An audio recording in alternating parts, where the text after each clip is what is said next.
Of all the advice, which vice will you choose?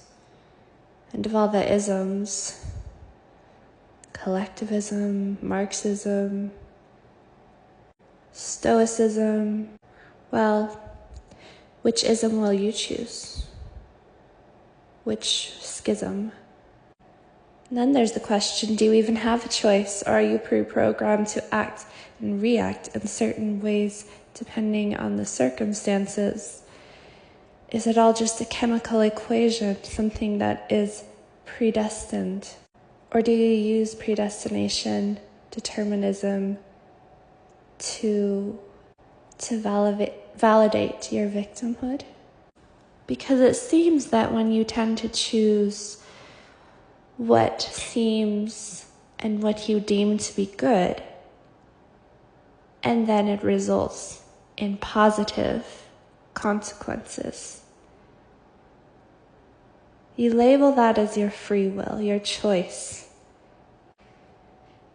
And when the consequences turn out badly, whether you went in doing the right or wrong thing, that's when you begin to believe in determinism and the true victimness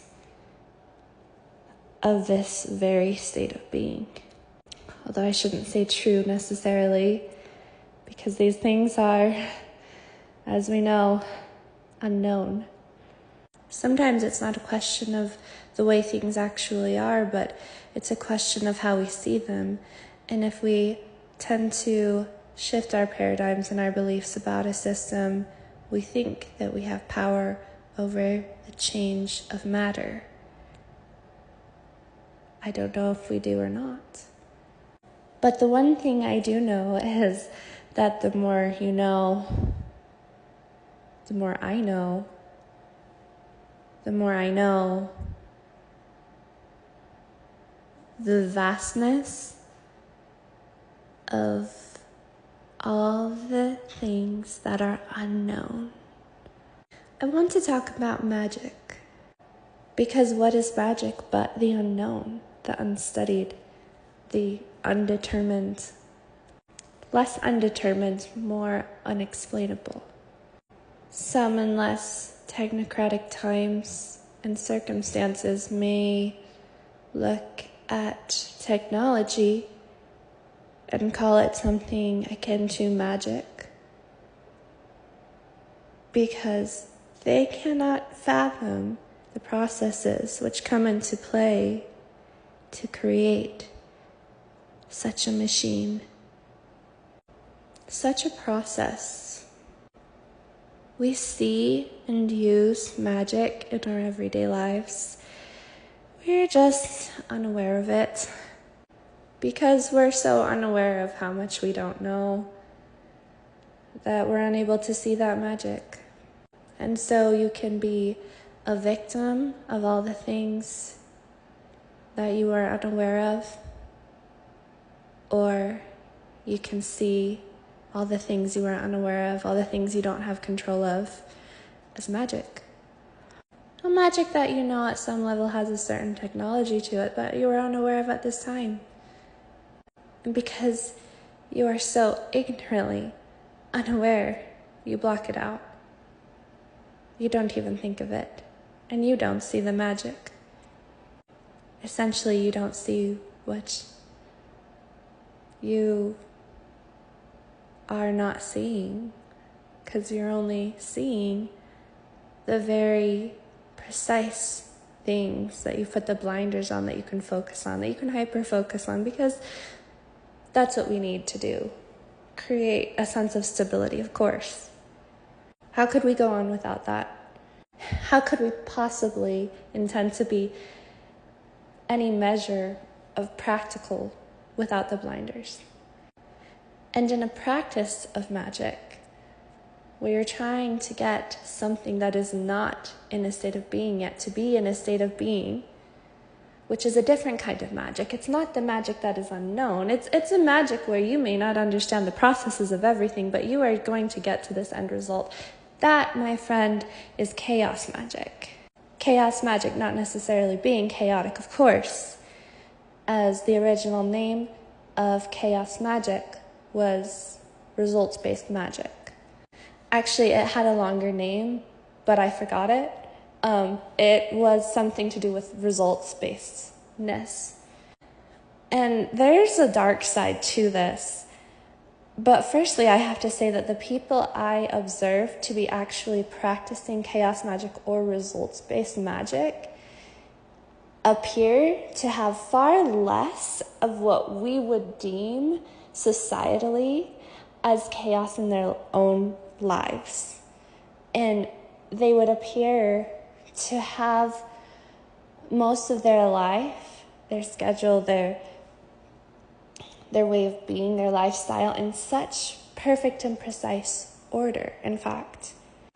And this is my own personal experience, but the people who are practicing chaos magic are the ones who would not even be aware of what chaos magic or results-based magic is, because they are so hyper-focused with more blinders on about how they're affecting the world around them than any other person. They would not even consider to contemplate thinking about magic, in fact. They're a bit more robotic.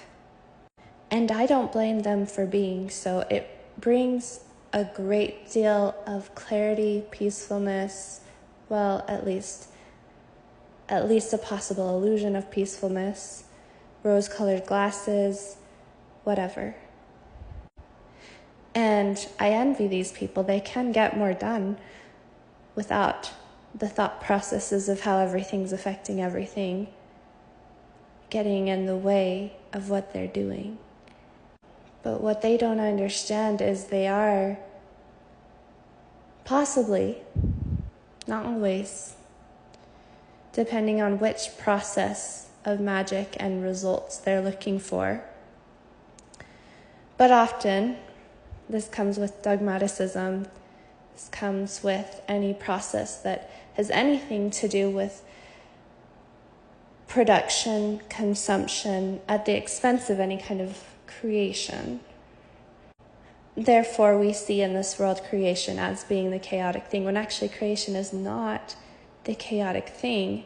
It's that those doing the creating are doing them from circumstances which are so outside of what is ordinary that from the outside it looks chaotic, but it's actually closer in alignment to what is inside our very souls. And that is more organized. Not more orderly, but more organized. How much do you have free will, though? How much is determined? I would stand to argue that those who believe they have more free will take more chances and risks in going towards what they desire, but that could possibly be at a cost that they are not thinking about, depending, again, on the environment and the circumstances which you find yourself under.